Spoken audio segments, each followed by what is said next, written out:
Почитувани медиуми, додека Зоран Заев на власт, до тогаш правдата нема да живее во Република Македонија. Денешната одлука на судот е темпирана и планирана пресуда која има за цел да создава страв кај политичките непријатели на Зоран Заев и целосно ја руши демократијата во државата. Дополнително, додека политичките непријатели се казнуваат со неосновани пресуди, како што е случајот денес, власта на Заев ја дефокусира јавноста од сопствените криминали и корупција во која до гуша се заглавени функционерите на СДСМ и ДУИ.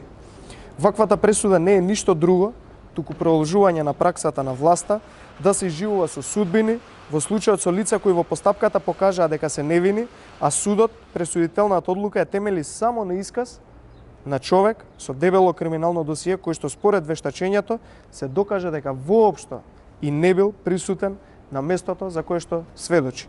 Целата пресуда се темели на исказот на Александар Василевски Нинџа, човек со дебело криминално досие, што го потврди и судот. Судот верува во човек со криминална историја, а во случајот рекет за исказите на Бојан Јовановски, кои што ја компрометираат обвинителката Русковска, Љубомир Јоевски кажа дека судот не ги зема во предвид исказите на лица чии наводно кредибилитет бил сомнителен. Ваквиот нарачан исказ врз основа на која се темели пресудата само покажува дека еден ист центар на моќ ги диктира не само сведоштвата, туку и обвиненијата и пресудите. Ова одлука на судот покажува дека во Македонија правосудство и суд не постојат, туку тоа е само обичен нотаријат во кој се верификуваат обвиненија базирани на нарачки.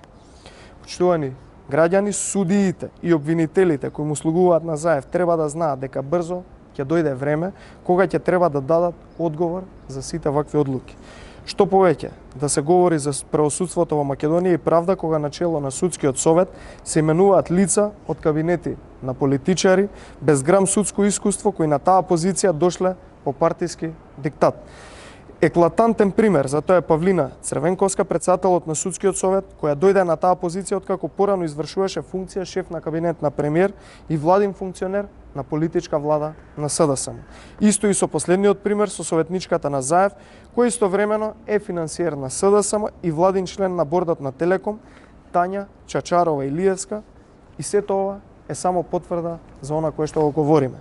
Незиниот предлог за наводен независен експерт за член на судскиот совет покажува дека во Македонија нема правосудство, туку има партиско судство.